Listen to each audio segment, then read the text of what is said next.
ತಿಮ್ಮಪ್ಪನ ಭಕ್ತರನ್ನು ಬಿಡದ cyber crime ಖದೀಮರು Karnataka ಪ್ರವಾಸಿ ಸೌಧ ವೆಬ್ಸೈಟ್ ಅನ್ನು ಹ್ಯಾಕ್ ಮಾಡಿದ್ದಾರೆ. ತಿಮ್ಮಪ್ಪರನ್ನ ಭಕ್ತರನ್ನು ಕೂಡ ಬಿಟ್ಟಿಲ್ವಂತೆ ಸೈಬರ್ ಕ್ರೈಮ್ ಖದೀಮರು. ಕರ್ನಾಟಕ ಪ್ರವಾಸಿ ಸೌಧ ವೆಬ್ಸೈಟ್ ಅನ್ನು ಹ್ಯಾಕ್ ಮಾಡಿದ್ದಾರೆ. ತಿರುಪತಿಗೆ ತೆರಳಲು ಹೋಟೆಲ್ ಬುಕ್ ಮಾಡಿದ್ದ ವ್ಯಕ್ತಿ ಮೊದಲು 1250 ರೂಪಾಯಿಗೆ ಒಂದು ರೂಮ್ಗೆ ಅಂತ ಖದೀಮ ಚಾಟ್ ಮಾಡಿದ್ದಾನೆ. ಬಳಿಕ ಮತ್ತೆ ಪ್ರತ್ಯೇಕವಾಗಿ 1200 ರೂಪಾಯಿ ಮತ್ತು 50 ರೂಪಾಯಿ ಕಳಿಸಲು ಕರೆ ಮಾಡಿದ್ದಾನಂತೆ.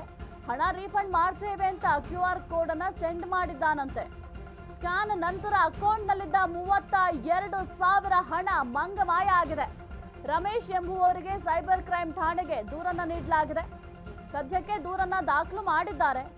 32,000 ರೂಪಾಯಿ ಹಣ ಮಂಗಮಾಯ ಆಗಿದೆ ನೋಡಿ. ಅದಕ್ಕೆ ನಾವು ಪ್ರತಿ ಬಾರಿ ಹೇಳ್ತೀವಿ, ಸ್ವಲ್ಪ ಈ ಒಂದು ಸೈಬರ್ ಕ್ರೈಮ್ ಖದೀಮರಿಂದ ಹುಷಾರಾಗಿರಿ ಅಂತ. ಯಾಕೆಂದ್ರೆ ಏನೋ ಒಂದು ಸ್ಕ್ಯಾನ್ ಕಳಿಸ್ತಾರೆ ಅಂದ ತಕ್ಷಣ ನೀವು ಪಟ್ ಅಂತ ಸ್ಕ್ಯಾನ್ ಮಾಡಿಬಿಡ್ತೀರಾ ನೋಡಿ. ಸ್ಕ್ಯಾನ್ ಮಾಡಿದ್ರೆ ಯಾವ ರೀತಿ ಎಡವಟ್ಟಾಗತ್ತೆ ಅಂತ, ನಿಮ್ಮ ಅಕೌಂಟಲ್ಲಿರುವ ಹಣ ಮಂಗಮಾಯ ಆಗುತ್ತೆ. ಇಲ್ಲೂ ಕೂಡ ಅದೇ ರೀತಿಯಾಗಿ ಆಗಿದೆ.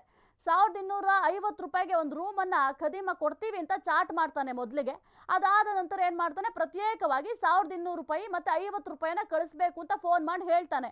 ಹಣ ರೀಫಂಡ್ ಮಾಡ್ತೇವೆ, QR ಕೋಡನ್ನು ಸೆಂಡ್ ಮಾಡ್ತೀವಿ, ಅದಕ್ಕೆ ನೀವು ಸ್ಕ್ಯಾನ್ ಮಾಡಿ ಸಾಕು ಅಂತ ಹೇಳ್ತಾನೆ. ಅವ್ರೇನು ಮಾಡ್ತಾರೆ, ಓಕೆ ಹಣ ರೀಫಂಡ್ ಆಗುತ್ತಲ್ಲ ಸ್ಕ್ಯಾನ್ ಮಾಡೋಣ ಅಂತ ಸ್ಕ್ಯಾನ್ ಮಾಡ್ತಾರೆ.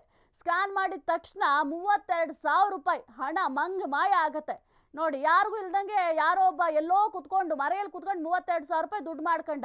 ಅದಕ್ಕೆ ಹೇಳೋದು, ಈ ಒಂದು ಸೈಬರ್ ಖದೀಮರು ಅಥವಾ ಸೈಬರ್ ವಂಚಕರೇನಿದ್ದಾರೆ ಅವರಿಂದ ಬಹಳ ಹುಷಾರಾಗಿರಿ. ಸುಮ್ಮನೆ ಯಾವುದೋ ಒಂದು ಅನ್ನೋನ್ ನಂಬರಿಂದ ಒಂದು ಲಿಂಕ್ ಬಂತು ಅಂದ ತಕ್ಷಣ ಪಟ್ ಅಂತ ಲಿಂಕ್ ಓಪನ್ ಮಾಡೋದಾಗಿರಬಹುದು, ಜೊತೆಗೆ ಯಾರಾದರೂ ಒಂದು QR ಕೋಡ್ ಕೊಟ್ಟರು ಅಂದ ತಕ್ಷಣ ಅದನ್ನು ಸ್ಕ್ಯಾನ್ ಮಾಡೋದಾಗಿರ್ಬೋದು. ಅದನ್ನು ಮಾಡಿದ್ರೆ ನಿಮ್ಮ ಹಣವಷ್ಟೇ ಅಲ್ಲಿ ಹ್ಯಾಕ್ ಆಗೋದಿಲ್ಲ, ನಿಮ್ಮ ಅಕೌಂಟ್ ಡೀಟೇಲ್ಸ್ ಏನಿದೆ ಸಂಪೂರ್ಣವಾಗಿ ಎಲ್ಲವನ್ನು ಕೂಡ ಹ್ಯಾಕ್ ಮಾಡ್ತಾರೆ. ನಿಮ್ಮ ಜೊತೆಗೆ ಯಾರೆಲ್ಲ ಕಾಂಟ್ಯಾಕ್ಟಲ್ಲಿದ್ದಾರೆ ಅದೆಲ್ಲವೂ ಕೂಡ ಹ್ಯಾಕ್ ಆಗುತ್ತೆ. ಅದಕ್ಕೆ ಬಹಳ ಹುಷಾರಾಗಿರಿ ಅಂತ ಹೇಳೋದು.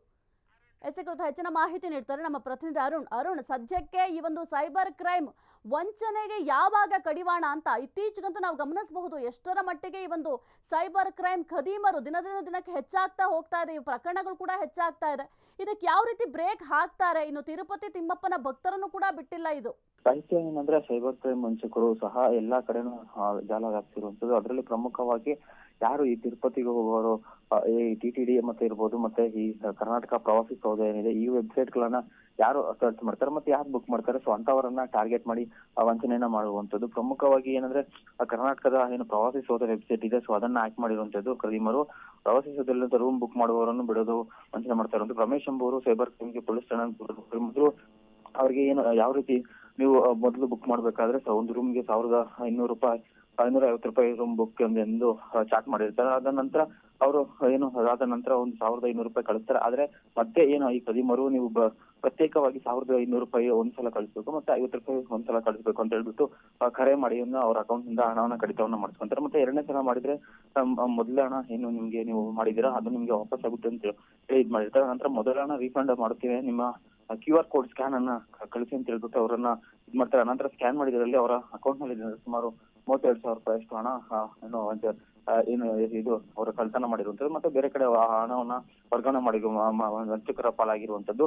ಸೊ ಇದಕ್ಕೆ ಸಂಬಂಧಪಟ್ಟಂತ ವಯಲ್ಕಲ್ಲಿ ನಿವಾಸಿಯವರು ಸೈಬರ್ ಕ್ರೈಮ್ಗೆ ಪೊಲೀಸನ ದೂರನ್ನ ಕೊಟ್ಟಿರುವಂತದ್ದು. ದೂರನ್ನ ಆಧರಿಸಿ ಪೊಲೀಸ್ ಸಹ ಈ ಸರ್ಕಾರಿ ವೆಬ್ಸೈಟ್ ಗಳನ್ನ ಯಾರ್ಯಾರು ಹ್ಯಾಕ್ ಮಾಡ್ತಾರೆ ಮತ್ತೆ ಹಿಂದೆ ಯಾರೆಲ್ಲ ಹ್ಯಾಕ್ ಮಾಡಿದ್ರು ಅಂತಹ ಯಾರು ಸೈಬರ್ ವಂಚಕರಾಗಿದ್ದಾರೆ ಮತ್ತೆ ಆ ಒಂದು ಜಾಲವನ್ನ ಸದ್ಯಕ್ಕೆ ಹುಡುಕಾಟವನ್ನ ಮಾಡ್ತಾ ಇರುವಂತದ್ದು ಸಾಹಿತ್ಯ. ಓಕೆ, ಥ್ಯಾಂಕ್ ಯು ಅರುಣ್ ನಿಮ್ಮೆಲ್ಲ ಮಾಹಿತಿಗಾಗಿ.